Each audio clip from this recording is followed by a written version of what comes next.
Hello and welcome to our newest pad video. So we felt like this vehicle was video worthy, at least the situation that's going on here. Client just bought this car within a matter of last few days. I want to say within a week anyway. Brought the car to us to diagnose and repair an oil leak. That's all the car was here for, just an oil leak. So the car was driven here, dropped off. We immediately was able to diagnose the oil pan as the source of the oil leak. So we call our client back. We're like, hey, we just need to drop the pan, reseal it, new oil and filter. Should be straightforward. No.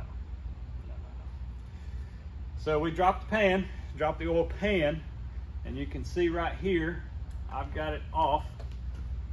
Now, the pan is sealed with a chemical gasket, like a RTV type silicone chemical gasket.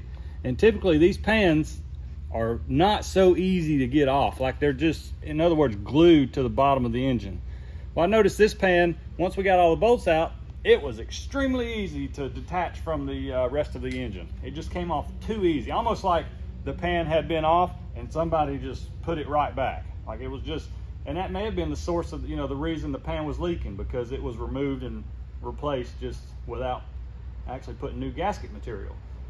So once we dropped the pan to reseal it, we noticed this is your oil pump assembly, and this is the strainer that picks up the oil. This sits in the oil pan. It's submerged with engine oil.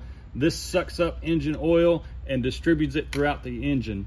So there was a lot of plastic debris here, stuck up in here as well. There's still some here. We just can't remove this cover to access it all. But anyway, a lot of contamination with plastic. We'll show you some of the pieces we removed. In the bottom of the pan, there were several pieces of plastic as well, and they're all parts of the timing chain guides. So the timing chain guides are coming apart, the plastic's falling to the bottom, and it's being sucked up right here. So this is a potential engine failure as a result of loss of oil pressure. So you get all this plastic stopped up in this screen, it can't pull enough oil, the engine starves of oil pressure, and then it becomes more detrimental. All right, so we got the pan down, and I'll show you here, we've got the pieces that we pulled out of the pan. These are the plastic timing chain guide pieces that we pulled out of the pan and out of the oil pump. So those are just the ones that we could actually reach and get to and remove. So we had to call our client back and let them know that, hey, this is more than just an oil leak. We've got some timing issues that we need to resolve as well. So now we're going to move forward with a timing chain job. We're going to lower the car and we'll show you what we've got up top. All right, just to clarify a few things, I'm not able to prove one way or the other if that oil pan had been removed in the past or not and just placed back, but it just sure seems logical because of what we've, I guess, experienced on this car. So while I was down there during the initial diagnosis, I was able to run a bore scope from the bottom to the top, because none of this was exposed yet. And through the bore scope, I was able to see one side of the timing chain, and I'll show you here how it was very shiny, metallic looking, like it may have been rubbing on metal on metal, kind of shiny on the chain, which led me to further believe that we had some timing chain problems, other than the fact that there were timing chain guides in the oil pan. So if you come in a little bit here, I don't know if the camera can pick it up or not, but on the back side of these chain links, they're very shiny and clean, like they've been rubbing up against something that they should not be. The entire timing chain in a perfect world should be very amber in color, kind of like the rest of everything else you see here. But the fact that these highest points, these links are shiny, tells me that they've been rubbing on some metal that maybe they should not have been. So once we got the spark plugs out, got the cam cover off, I haven't touched it, but that's exactly where I found it, laying right here in the top, on top of the camshaft. Here is another piece of timing chain guide, and I believe it should be right there in its original form. Well, we've got the new piece here this unbolts here. You got your 2 bolts there. This is the upper guide piece. This is what it should look like, but clearly it does not. I mean, you can see what's missing here, right? So maybe it was supposed to be this way, but either way, you see what we're finding here is these guide pieces are just breaking apart and falling into the bottom. All right, so we've got the valve cover off. This is the first steps of doing our timing chain job. And if that wasn't enough, I'm over here checking the coolant level. This is a coolant reservoir bottle. And I noticed that there are a lot of clamps, like this one right here, that should not be there. I don't know if you can see it from that side, but see, those are not factory clamps. Those are just generic worm style clamps.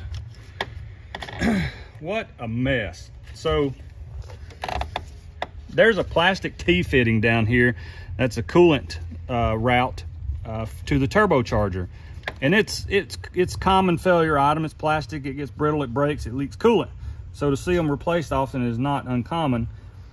But look at the hack job they had done with all these, you know, pieces of hose and just clamps that look like trash.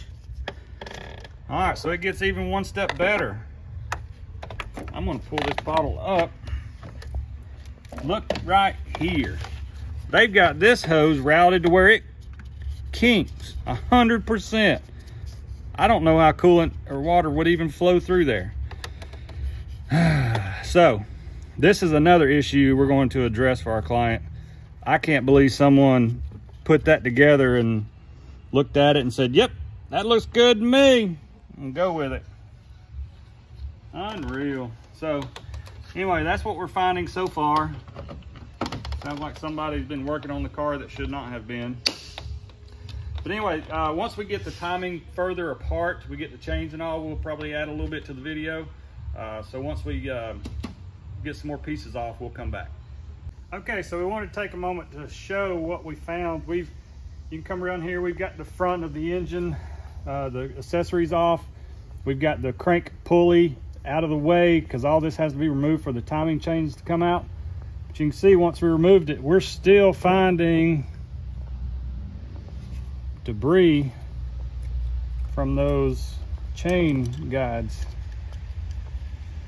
So we're still pulling pieces out, and this is, I'm certain it's not going to be all of it.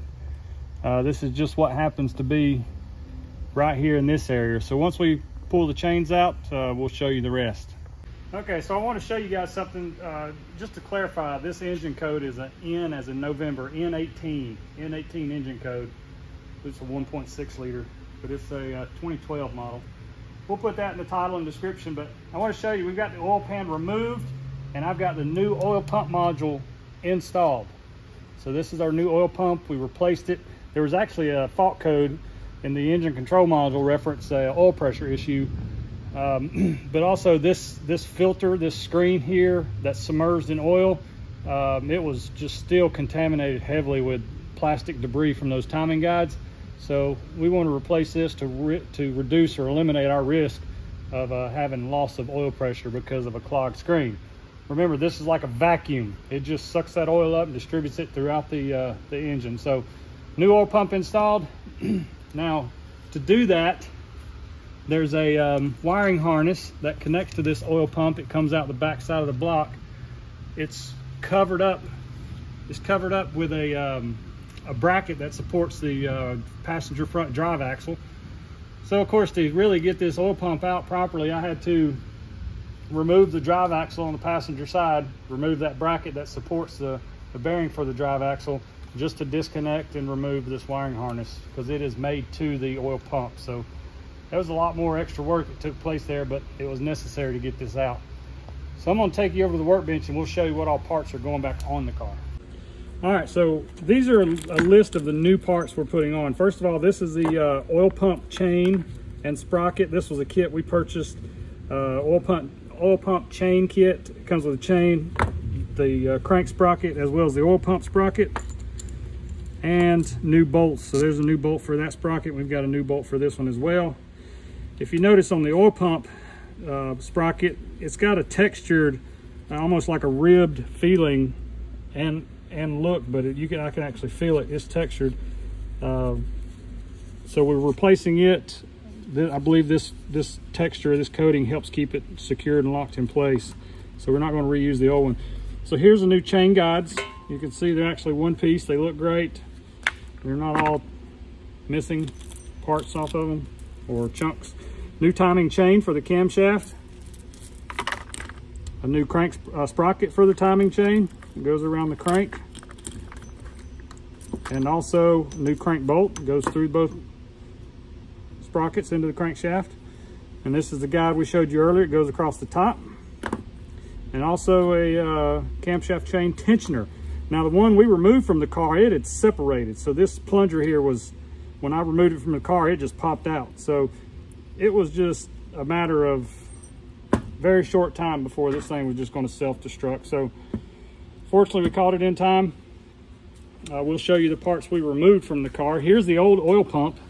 And when I'm referring to that harness, you can see here, here's where it goes through the block, and there's a seal there that we're going to replace. But this is the harness that goes through the block. This is the old oil pump. You can see the sprocket. We're putting a new sprocket on it. This is the bracket that supports the passenger front axle I told you we had to remove. And here are the old chain pieces: oil pump, timing chain, and guides. So you can see, like from this one, for example, just how much is missing. You can see it's got a chunk missing right here too. And here, and here, and here. So, actually it goes this way. So anyway, that's the parts we're going to replace on the car. And once we get everything back together, or as we're going back together, we'll show you a short clip of that as well. All right, so the last part of this video, we're going to show you the air filter that we're replacing. This is the air filter box. We've got it split in half or disassembled.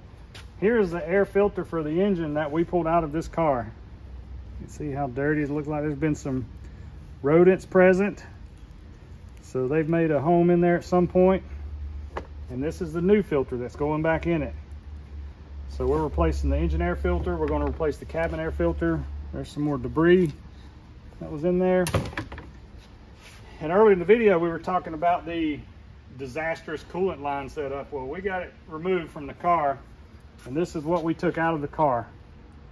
I mean, it's just hideous. This right here from the reservoir should connect directly to here with none of this in between. So they've just manufactured their own coolant hose system here and a bunch of clamps and hope for the best. And you can see this was kinked in half, completely in half there. So we've got that replaced for them. We got a new component from Mini Cooper. All this is all one piece, with the exception of this connector here, but the rest of it's all one piece, with some really nice clamps, just as Mini Cooper intended it to be. So this is the disaster we removed from the car. Clearly somebody working on the car that should not have been, certainly wouldn't qualify to do so. But anyway, that's rounds out our video on this Mini Cooper. We hope this video is helpful to our clients. We hope it's helpful to those of you that are watching on YouTube. And hopefully you'll catch us on the next pad video.